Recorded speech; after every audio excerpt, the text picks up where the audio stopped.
حضرت بایزید بستامی کہتے ہیں کہ میں نے اپنی ماں کے آگے ہاتھ جوڑے، میں نے کہا امی تجھے راضی کروں یا رب کو راضی کروں؟ تو اپنے حق مجھے معاف کر دے، اللہ کو میں راضی کر لیتا ہوں۔ ماں نے کہا جاؤ پتر میں اجازت دیتی ہوں۔ گئے جنگلوں میں ذکر و فکر میں لگے رہے، تنہائی میں اس کو یاد کرتے رہے، دن رات ذکر کے چراغ روشن رکھے۔ 12 سال گزر گئے حق کی تلاش میں۔ ایک دن واپس بستام کے قریب سے گزر رہے تھے، خیال آیا چلتے چلتے ماں کو سلام کر جاؤں۔ دروازے کو دستک دینے لگے تو اس خیال نے ہاتھ روک لیا کہ ساری زندگی ماں کو سکھ تو دیا کوئی نہیں، اب دکھ بھی کیوں دینے لگے ہو؟ رات کا ایک پہر بیت گیا ہے، سردیوں کی لمبی رات ہے، ماں بستر میں لیٹی ہوگی، تیرے لیے اٹھے گی، دروازہ کھولے گی۔ دروازے کے ساتھ ہی لگ کے بیٹھ گئے اور ساری رات کاٹ دی، اس خیال سے کہ ماں کو تکلیف نہ ہو۔ جب سحری کا وقت ہوا تو اندر سے جو نالی آتی تھی اس نالی سے پانی آیا، سمجھ گئے میری ماں تہجد کے لیے اٹھی ہے اور وضو کا پانی ہے، تو فوراً دروازے پہ دستک دی۔ اندر سے آواز آئی بیٹا بایزید میں ابھی آئی۔ مائیں بیٹوں کے دستک کے انداز سے جان لیتی ہیں یہ کس بیٹے کے ہاتھوں کا لمس ہے۔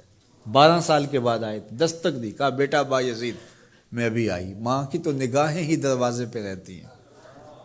اللہ اکبر۔ کہتے ہیں کہ ماں نے دروازہ کھولا، 12 سال جنگلوں کی خاک چھانتے بیت گئی تھی، پراگندہ صورت، بکھرے ہوئے بال، پھٹے ہوئے کپڑے۔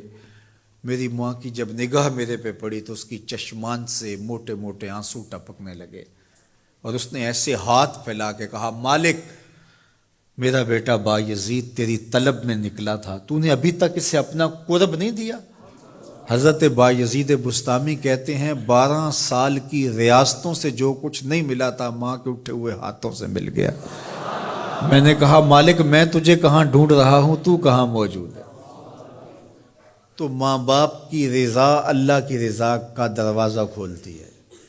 جن لوگوں کے ماں باپ ناراض ہیں اور وہ جا کے پیر صاحب کی خدمت کرتے ہیں، اور میاں ماں کے قدم چومو، باپ کی ٹانگیں دباؤ، ان کی خدمت کرو، تمہارے پہلے مرشد وہ ہیں، ان کو راضی کرو، پھر کسی شیخ کامل کی صحبت میں آنا، دیکھو کیسے دل کی بند کھڑکیاں کھلتی ہیں۔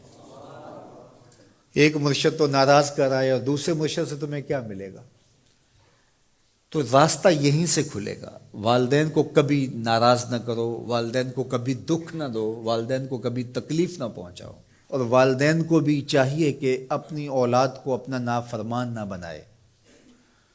ایک بزرگ فرماتے ہیں کہ مجھے برابر 30 سال ہو گئے ہیں کہ میں اپنی اولاد کو کوئی حکم ہی نہیں دیا، کوئی حکم نہیں دیا۔ کوئی چیز مجھے چاہیے بھی ہوتی ہے تو میں بصیغہ امر نہیں کہتا، بلکہ ایسے ہی بات کر رہی ہے، پانی چاہیے تو یہ نہیں کہتا بیٹا پانی لے کر آؤ، میں ویسے ہی کہتا ہوں پیاس لگی ہوئی ہے، تو اگر وہ سمجھ جائے اور وہ خود لے آئے تو اچھی بات ہے، لیکن اگر وہ نہ لائے تو میں نے اس کو حکم ہی نہیں دیا، امر ہی نہیں کیا، تو اس امر کی مخالفت ہی لازم نہیں آئے گی۔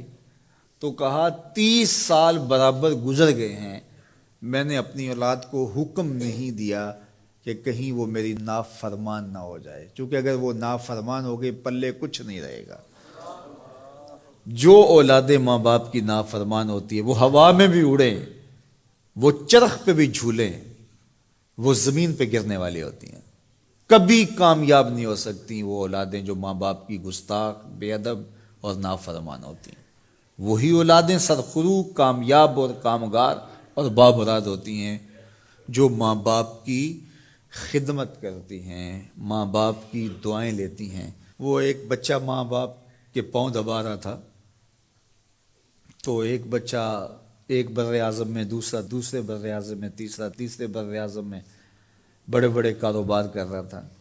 تو کوئی اس کا دوست ملنے آیا، اس نے کہا کہ اس نکمے کو بھی کہیں بھیج دو، فلاں جو ہے وہ یورپ میں ہے، فلاں امریکہ میں ہے، وہاں اتنی بڑی کمپنی اس نے کھولی ہوئی ہے، اس نکمے کو یہاں بٹھایا، اس کو بھیج دو، یہ تو نکمہ کسی کام کا نہیں۔ کہا یہ نکمہ ہی تو میرے کام آ رہا ہے، کہ نکمہ ہی تو میرے کام آ رہا ہے۔ تو اولاد خوش نصیب ہے کہ اپنے ماں باپ کی خدمت کرے، اور ان کے ساتھ حسن سلوک